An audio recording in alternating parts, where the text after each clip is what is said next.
الاثنین کے سوال کے دن فوت ہو جانا. صحیح بخاری اٹھا کے دیکھیں. صحیح بخاری قرآن کریم کے بعد اہل سنت کے یہاں سب سے اعلیٰ کتاب صحیح بخاری ہے. صحیح بخاری میں کسی بھی دن کو فوت ہو جانے کا چیپٹر قائم نہیں کیا گیا، باب قائم نہیں کیا گیا، عنوان قائم نہیں کیا گیا. پوری صحیح بخاری میں اگر کسی دن کا چیپٹر قائم ہے کہ اس دن فوت ہو جانا تو وہ دن یوم الاثنین ہے، سوال کا دن ہے. اب سوال یہ ہے کہ امام بخاری یہ باب لائے نہیں. یوم الجمعہ کا باب کیوں نہیں لائے؟ یوم السبت کا باب کیوں نہیں لائے؟ یوم الاحد کا کیوں نہیں لائے؟ یوم الثلاثاء کا کیوں نہیں لائے؟ یوم الاربعاء کا کیوں نہیں لائے؟ یوم الخمیس کا کیوں نہیں لائے؟ اے امام بخاری آپ بتائے تو صحیح کہ باب موت یوم الاثنین کا چیپٹر ہی کیوں لائے ہیں؟ اگر اس کو بڑے برے بات کو تو امام بخاری یہ پیغام دینا چاہتے ہیں کہ تمام صحابہ صادق ہیں. ابو بکر صدیق کیوں ہیں کہ ان کو مصطفیٰ سے ہونے والی ہر شے کی نسبت کی حقیقت کا بھی علم تھا. سبحان اللہ. کیسے؟ باب موت یوم الاثنین میں امام بخاری ایک واقعہ صحیح بخاری میں، اور وہ کون سا واقعہ ہے؟ کہتے ہیں کہ سیدنا ابوبکر صدیق رضی اللہ تعالیٰ عنہ چارپائی پہ لیٹے ہوئے، آپ کو بخار ہے، چارپائی پہ لیٹے ہیں. اما عائشہ صدیقہ رضی اللہ تعالیٰ عنہ آپ کے پاس بیٹھی ہوئی. آپ نے پوچھا ایّ یوم توفی رسول اللہ، اے عائشہ بیٹی بتاؤ تو صحیح کہ آقا کریم علیہ الصلوۃ والسلام کا وصال کس دن ہوا؟ فقالت یوم الاثنین. اما عائشہ صدیقہ رضی اللہ تعالیٰ عنہ نے عرض کیا کہ آپ کا وصال مبارک سوموار کو ہوا. یہ صرف پوچھ رہے ہیں، یہ نہیں ہے کہ آپ کو علم نہیں تھا.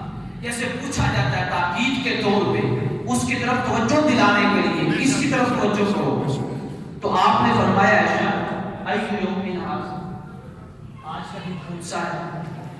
فقالت یوم الاثنین، کہ آج کا دن جس وقت آپ سوال کر رہے ہیں یہ سوموار کا دن ہے، یہ سوموار کا دن ہے.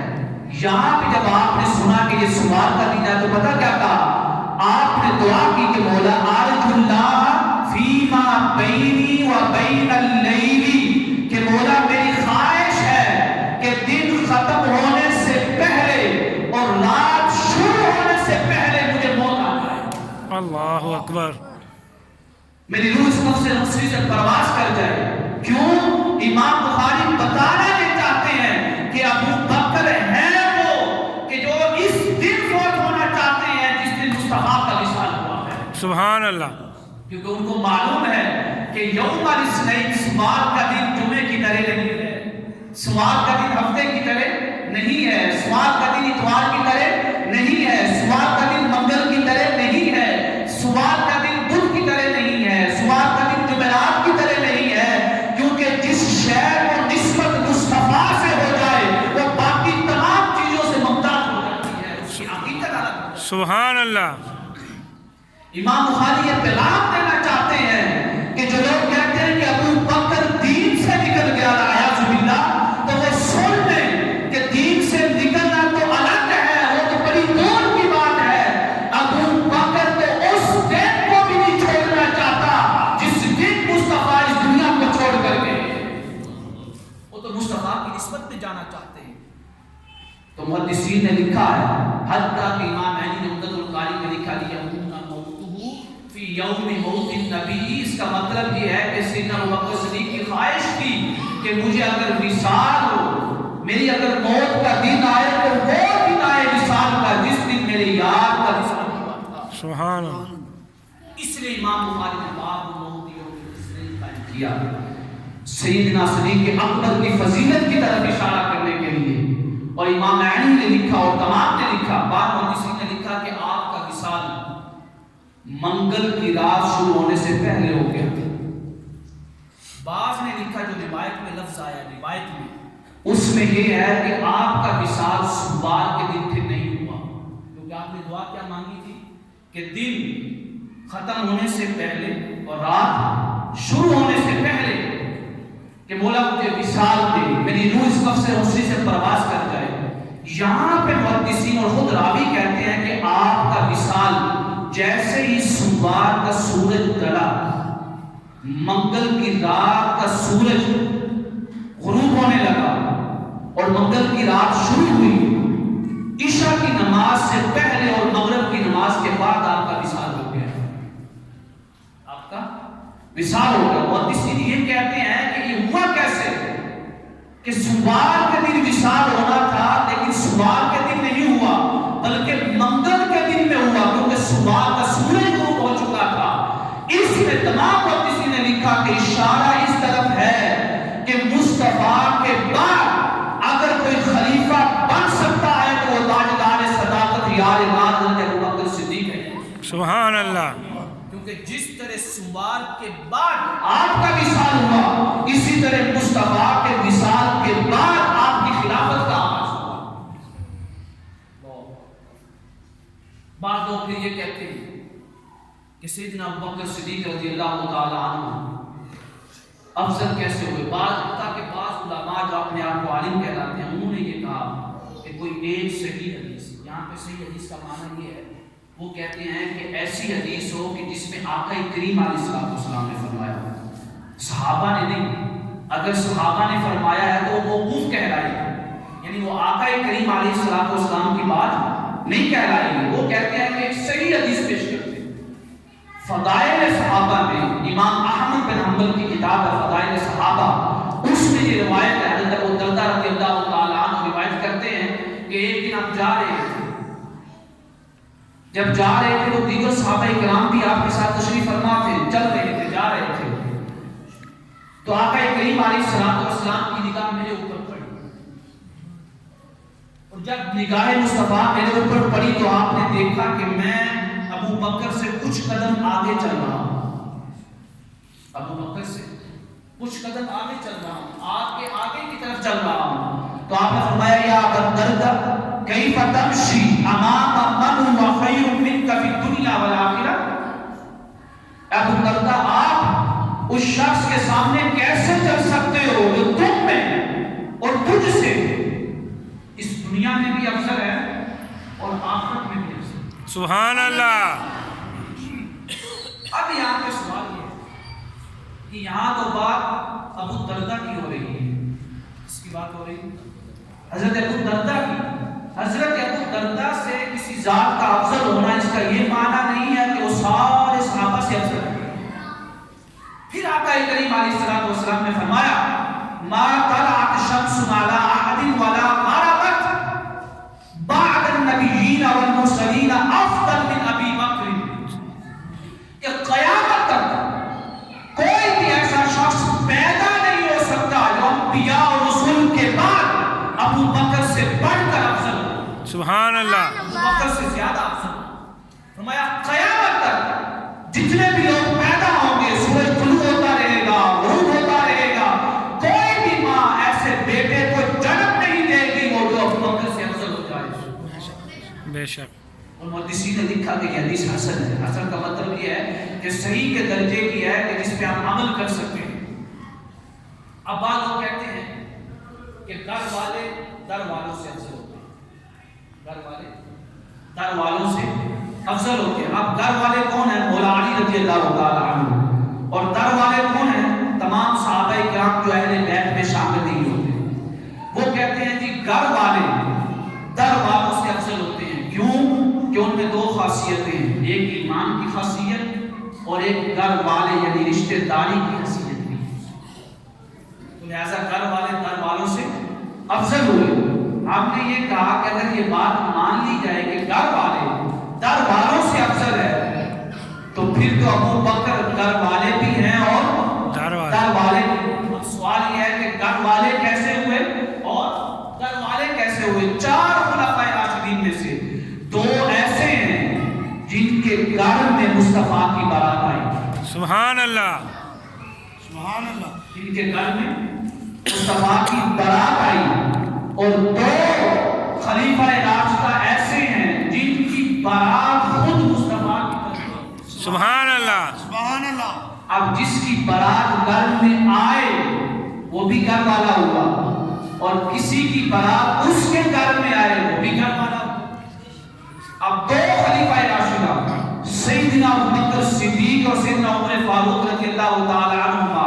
یہ دو خلیفہ راشدہ ایسے ہیں کہ جن کے گھر مصطفیٰ کی بارات، جن کے گھر مصطفیٰ کی شادی ہوئی، مصطفیٰ کی بارات آئی، اب جس کے گھر میں بارات آئے وہ بھی گھر والا حضرت عثمان رضی اور مولا علی رضی اللہ تعالیٰ عنہ کا یہ دو خلیفہ راشدہ ایسے ہیں کہ جن کی بارات خود مصطفیٰ کے گھر میں۔ سبحان اللہ۔ ارے بات تو تب کرو نا کہ جب ابو بکر صرف در والے ہوں، فرما دیا کہ جن کی بارات مصطفیٰ کے گھر آئی وہ بھی گھر والے ہیں، اور جن کے گھر میں مصطفیٰ کی بارات گئی وہ بھی گھر والے ہیں، تو اب تو مان لے کہ ابو بکر گھر والے بھی ہیں اور گھر والے بھی ہیں۔ سبحان اللہ۔ جب دونوں آگے خصلت ہے کہ گھر والے بھی ہوگے اور گھر والے بھی ہوگے، تو پھر تو افضلیت کا انکار کرنے میں کوئی معنی نہیں بنتا، کوئی بات نہیں بنتی۔ اگر آپ کا یہ معیار ہے، یہ فارمولہ ہے کہ گھر والے افضل ہوتے ہیں گھر والوں سے، تو ابو بکر اور عمر اور عثمان تو وہ ہیں جو گھر والے بھی ہیں اور گھر والے بھی ہیں۔ تو لہٰذا یہ کہنا کہ کوئی صحیح حدیث دکھا دے سیدنا ابو بکر صدیق رضی اللہ تعالیٰ عنہ کی افضلیت پہ، تو یہ صحیح حدیث فضائل صحابہ میں، حتیٰ کہ صحیح بخاری میں تو کئی صحابہ کرام کا عقیدہ بھی مروی ہے، اور یہاں تک محدثین نے لکھا کہ سیدنا ابو بکر صدیق کی محبت کو، سیدنا عمر فاروق کی محبت کو اور صحابہ کرام کی محبت کو اپنی اولاد کے دلوں میں ڈالنا خود مصطفیٰ کی سنت۔ کتنے لوگ ہیں ہم میں سے جو اپنی اولاد کو صحابہ کرام کے بارے میں بتاتے ہوں، صحابہ کرام کی محبت کا درس دیتے ہوں، صحابہ کرام کے اعمال کا ذکر کرتے ہوں، صحابہ کرام کی قربانیوں کا ذکر کرتے ہوں۔ ہماری اولادیں، ہمارے بھائی، ہمارے بزرگ صحابہ کرام کو اللہ تعالیٰ علیہ مجمعین کی سیرت سے کیوں دور ہے؟ آقا کریم علیہ الصلوۃ والسلام تشریف فرما ہے، آخری بات صحیح مسلم میں ہے، باب فضائل ابی بکر الصدیق، بڑی اعلیٰ حدیث ہے۔ آپ منبر پہ تشریف فرما ہے، منبر پہ تمام صحابہ کرام کا ہجوم ہے نماز فجر کے بعد، پہلے نہیں، نہ دن کے وقت، زور کے وقت، عصر کے وقت، یا مغرب کے وقت، یا عشاء کے وقت، نہیں، نماز فجر کا وقت ہے، آپ نے جماعت کروا چکے ہیں، نماز پڑھ کے فارغ ہو چکے ہیں، بیٹھے ہوئے ہیں، جیسے ہماری مساجد میں درس قرآن ہوتا ہے اس وقت بھی روایت، اللہ اکبر، حدیث سنیں، اور سیدنا ابو بکر صدیق رضی اللہ تعالیٰ عنہ کی افضلیت میں اور آپ کی فضیلت میں اگر ہم اپنی اولادوں کو صرف یہ ایک حدیث یاد کروا دیں تو کوئی بھی بدعقیدہ شخص جو حضرت ابو بکر صدیق کے ایمان پہ انگلیاں اٹھاتا ہے، آپ کی افضلیت پہ انگلیاں اٹھاتا ہے، آپ کی شان کے بارے میں طعن کرتا ہے، تنقیص کرتا ہے، تو وہ شخص کبھی بھی کسی کی اولاد کے عقیدے کو متزلزل نہیں کر سکتا۔ میرے آقا کریم علیہ الصلوۃ والسلام تشریف فرما ہے، آپ نے 4 سوال کیے، 4 سوال کیے، 4 سوالوں کا جواب جلیل القدر صحابہ کرام تشریف فرما ہے، کسی بھی صحابی نے نہیں دیا، اگر دیا ہے تو وہ تاجدار صداقت کی ذات ہے۔ سبحان اللہ۔ 4 سوال کیے، آپ حیران کہ ایک شخص رات کو سوتا ہے، صبح اٹھتا ہے، وہ ان 4 سوالوں کا جواب کیسے دے سکتا ہے؟ آپ نے پہلا سوال کیا، من اصبح منکم اليوم صائما، کہ سارے بیٹھے ہو بتاؤ تم میں سے کون شخص ہے جس نے اپنی صبح کی ابتدا روزے کی حالت میں کی؟ ابھی تو رات گزری ہے، دن تو شروع نہیں ہوا، روزہ کب ہوتا ہے؟ دن کو۔ فرمایا تم میں سے کون ہے جس نے اپنی صبح کی ابتدا روزے سے کی ہو؟ نہ عمر نے جواب دیا، نہ عثمان نے، نہ مولا علی نے، نہ عشرہ مبشرہ نے، نہ کسی نے۔ اگر جواب دیا ہے، راوی کہتے ہیں فقال ابو بکر انا، سیدنا ابو بکر نے جواب دیا یا رسول اللہ میں نے اپنی صبح کی ابتدا روزے کی حالت میں۔ سبحان اللہ۔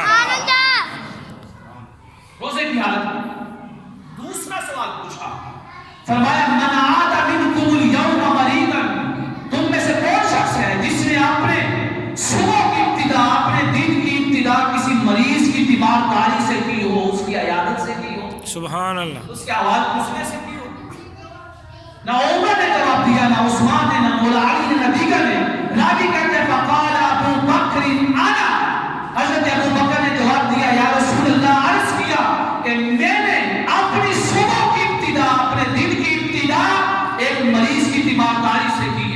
سبحان اللہ. تو اٹھے ہیں بستر سے, ابھی تو نماز پڑھنے کے لیے آ رہے ہیں. سوال بنتا ہے کہ تیمارداری کیسے ہو گئی نماز پڑھنے سے پہلے؟ ابھی تو پتہ بھی نہیں چلا کہ بیمار کون ہے. اگر پتہ چلا بھی ہوگا تو رات کے وقت کون تیمارداری کرنے جائے؟ اللہ اکبر. تیسرا سوال کیا میرے آقا کریم علیہ الصلوۃ والسلام نے, فرمایا من اطعم منکم اليوم مسکینا, کون ہے جس نے اپنے دن کی ابتدا کسی مسکین کو کھانا کھلانے کے ساتھ کی ہو؟ سبحان اللہ. اللہ اکبر. جلیل القدر صحابہ کرام موجود ہیں, کسی نے جواب نہیں دیا. راوی کہتے ہیں وقال ابو بکر انا, تاجدار صداقت نے فرمایا, حضرت ابو بکر نے عرض کیا یا رسول اللہ میں نے اپنی صبح کی ابتدا ایک مسکین کو کھانا کھلانے کے ساتھ کی. سبحان اللہ. اللہ اکبر. چوتھا سوال کیا صحیح مسلم کی روایت میں, چوتھا فرمایا من تابع منکم اليوم جنازۃ, تم میں سے کون ہے جس نے اپنی صبح کی ابتدا ایک جنازہ پڑھنے کے ساتھ کی؟ اللہ. رات کو جنازہ ہوتا نہیں, لیکن تمام فقہاء نے اور حدیث مبارکہ کی روشنی سے معلوم ہے کہ اگر ضرورت ہو, حاجت ہو, کوئی وجہ ہو, سبب ہو تو رات کے وقت بھی جنازہ کرنا جائز ہے, کوئی ممانعت نہیں ہے. میرے آقا نے پوچھا, اس کا جواب بھی کسی صحابی نے نہیں دیا. تمام صحابہ کرام بیٹھے ہیں. راوی کہتے ہیں فقال ابو بکر انا, یار غار نے عرض کیا یا رسول اللہ میں نے اپنی صبح کی ابتدا ایک جنازہ پڑھنے کے ساتھ. سبحان اللہ.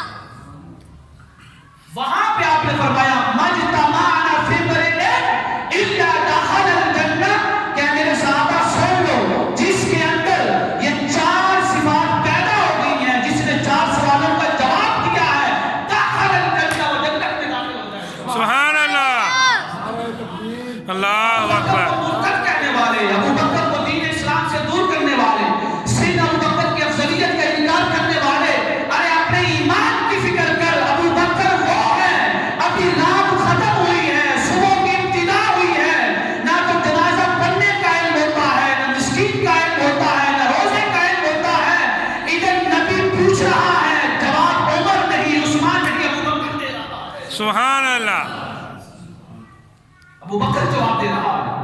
فرمایا مجتمعنا فی امرئ الا دخل الجنہ, کہ لوگوں یاد رکھنا جس نے بھی میرے ان چار سوالوں کا جواب دیا ہے وہ شخص جنتی ہے. سبحان اللہ. وہ شخص جنتی ہے. میں صرف دو کا سبب پیش کرتا ہوں کیونکہ روایت طویل ہے. یہ صحیح مسلم, باقی طبرانی میں اور دیگر میں اس کا سبب آیا ہے کہ صبح آپ نے روزے کی حالت میں کیسے. سیدنا عمر فاروق رضی اللہ تعالیٰ عنہ سب لوگ جانتے ہیں, آج سوال جواب کی نشست نہیں رکھتے, تو 5 منٹ صرف اس کی روایت کو مکمل کرتے ہیں. بڑی اعلیٰ روایت ہے, اپنی اولاد کو پڑھائیں, حفظ کروائیں. سیدنا عمر فاروق رضی اللہ تعالیٰ عنہ کی ہمیشہ خواہش ہوتی تھی کہ وہ سیدنا ابوبکر صدیق سے آگے نکل جائیں خیر کے کاموں میں. آج ہمارے ہاں کیا مقابلہ ہوتا ہے؟ برے کاموں میں آگے نکل, خیر کے کاموں کرنے. کوئی شخص یہ مقابلہ نہیں رکھتا کہ اگر فلاں شخص 5 وقت کی نماز پڑھ رہا ہے تو میں مقابلہ کروں, میں 5 وقت کی نمازوں سے بڑھ کر تہجد بھی پڑھوں, اشراق بھی پڑھ لوں, چاشت بھی پڑھ لوں. یہ مقابلے ختم ہو گئے. اس وقت مقابلے تھے. اس روایت میں کیونکہ اس بات ایسا ہے تو میں بتانا چاہتا ہوں, آپ کی توجہ دلانا چاہتا ہوں اس کی طرف. سیدنا عمر فاروق رضی اللہ تعالیٰ عنہ نے عرض کیا یا رسول اللہ ابھی تو صبح ہوئی نہیں, ابھی تو رات تھی, تو میں اپنے صبح کی ابتدا کوئی بھی شخص روزے کی حالت میں کیسے کر سکتا ہے, روزہ کیسے رات کو رکھ سکتا ہے؟ آپ نے پوچھا ہوگا, ابو بکر عمر کو جواب دے کہ تم نے اپنی صبح روزے کی حالت میں کیسے کر. آپ نے عرض کیا یا رسول اللہ جب میں رات کو سویا تھا تو روزے کی نیت کر کے سویا تھا, تو جب صبح اٹھا ہوں تو گویا جو رات کو نیت کر کے سویا تھا وہ ساری نیت میری روزے کے لیے تھی, تو میری پوری رات روزے کی حالت میں گزری ہے. سبحان اللہ. انما الاعمال بالنیات. یہ آخری بات بتانا چاہتا ہوں یہ نوجوانوں کے لیے, بچوں کے لیے اور والدین کے لیے بڑی عجیب بات ہے. سیدنا عمر فاروق رضی اللہ تعالیٰ عنہ نے عرض کیا یا رسول اللہ, ابو بکر سے پوچھے تو صحیح, یہ کیسے کہہ سکتے ہیں کہ میں نے اپنی صبح کی ابتدائی مسکین کو کھانا کھلانے کے ساتھ کی؟ ان کو پتہ کیسے چل گیا کہ فلاں مسکین ہے, کھانا کھلا کے بھی آئے ہیں اور نماز کا جماعت آپ کے ساتھ بھی ادا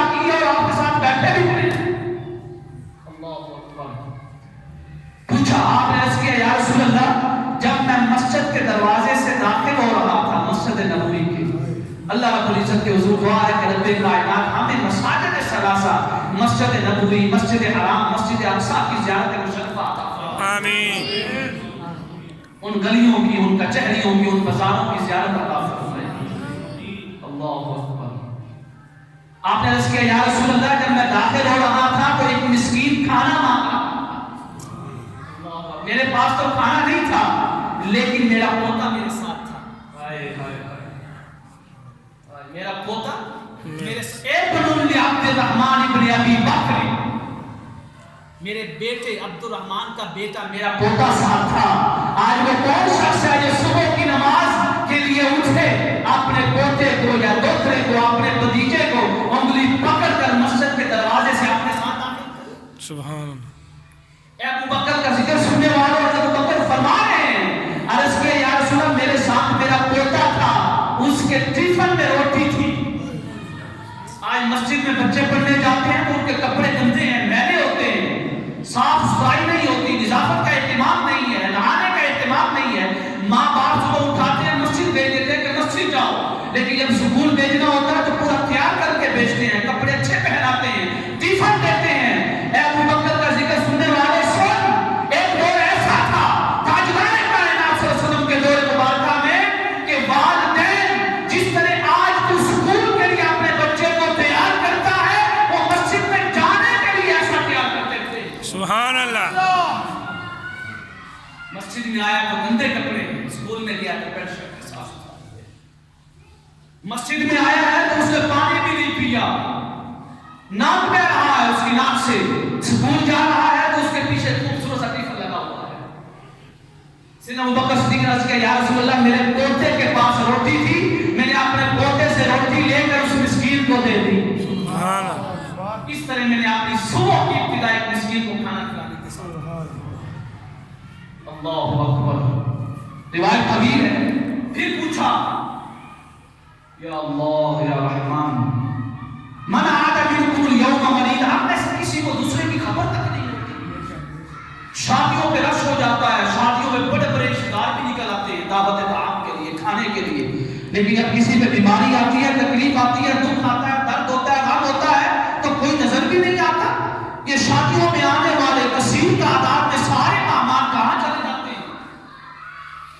سن تاجدار صداقت کا ذکر سننے والے سیدنا عمر فاروق رضی اللہ تعالی عنہ نے عرض کیا یا رسول اللہ پوچھے تو صحیح کہ ابو بکر نے کس مریض کی تیمارداری کی، ابھی تو رات سے اٹھے ہیں، پتہ کیسے چل گیا ان کو؟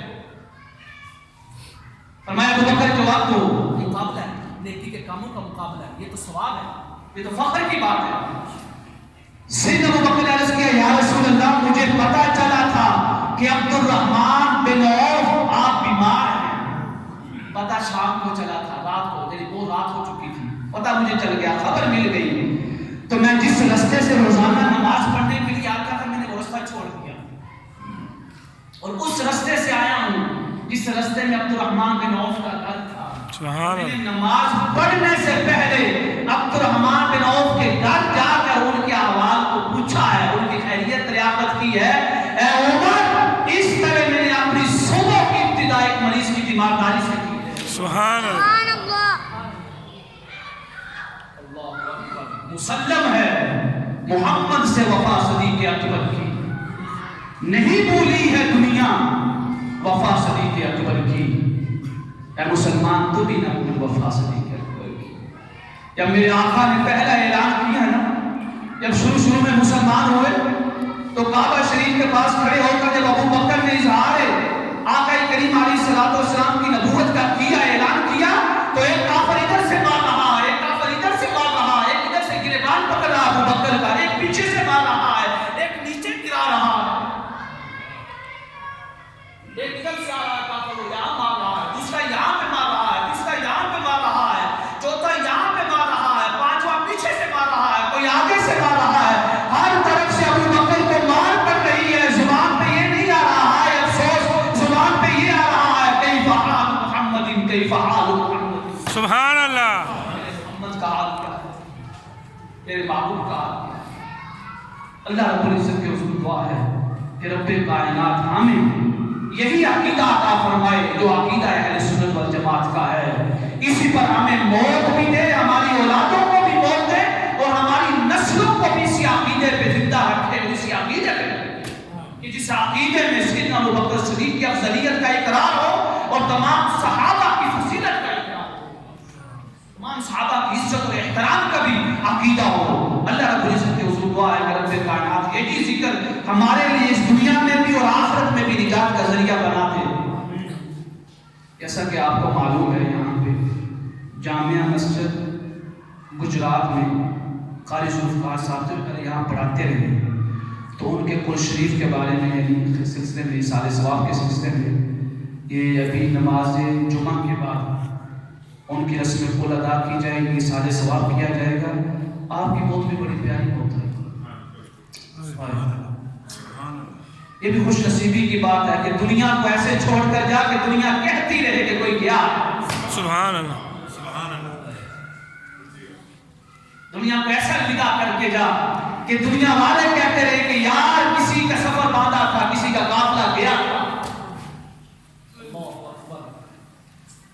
کہتے ہیں کہ صبح نماز فجر کے بعد فجر کی سنتیں ادا کر رہے تھے، سبحان اللہ، اللہ نماز فجر کی سنتیں ادا کر رہے تھے۔ کہتے ہیں کہ جیسے ہی سلام پھیرنے لگے ہیں، ادھر سلام پھیرا ہے فرشتوں کو، ادھر رب کا سلام آ گیا سبحان اللہ، اور اوپر پرواز کر کے اللہ اکبر۔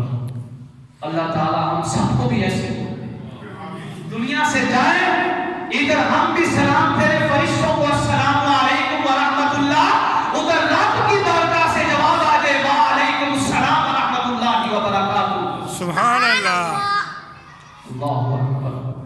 ایسا پیغام آیا ہے عثمان، اگر چاہتا ہے تو دنیا میں رہ، ان شئت نصرت، اگر چاہتا ہے تو تجھے فتح عطا کر دیتے ہیں، ان شئت افطرت عندنا، اگر چاہتا ہے تو شام کو آ کر ہمارے ساتھ روزہ افطار کر دینا۔ سبحان اللہ۔ عبداللہ ابن سلام کہتے ہیں کہ جیسے ہی شام کا وقت ہوا روزہ کی افطاری کا، ادھر تیر نکلا ہے دشمن کی کمان سے، ادھر حضرت عثمان غنی کی مبارک گردن سے خون کا پھوارا نکلا، ادھر روح پرواز کر گئی، ادھر ان شئت افطرت عندنا، حضرت عثمان نے مصطفیٰ کی کچہری میں روزہ افطار۔ سبحان اللہ، ایسا پیغام ہے۔ ادھر ہم سجدے میں کہیں سبحان ربی الاعلی، ادھر رب کہے انت عبد الاعلی، سبحان اللہ، میرا بڑا اعلیٰ بندہ ہے۔ ادھر ہم رکوع میں کہیں سبحان ربی العظیم، موت ایسی آئے رکوع میں زبان سے نکلے میرے رب تو عظیم ہے، ادھر رب کی بارگاہ سے آئے انت عبد العظیم، تو میرا عظیم بندہ ہے۔ سبحان اللہ، ایسی موت آئے، ان کی ایسی موت آئے، ان کے رسم قلب میں شریک ہو کر اپنی بخشش کا، اپنی نجات کا وسیلہ بنائیں، ذریعہ بنائیں۔ وما علینا الا البلاغ المبین۔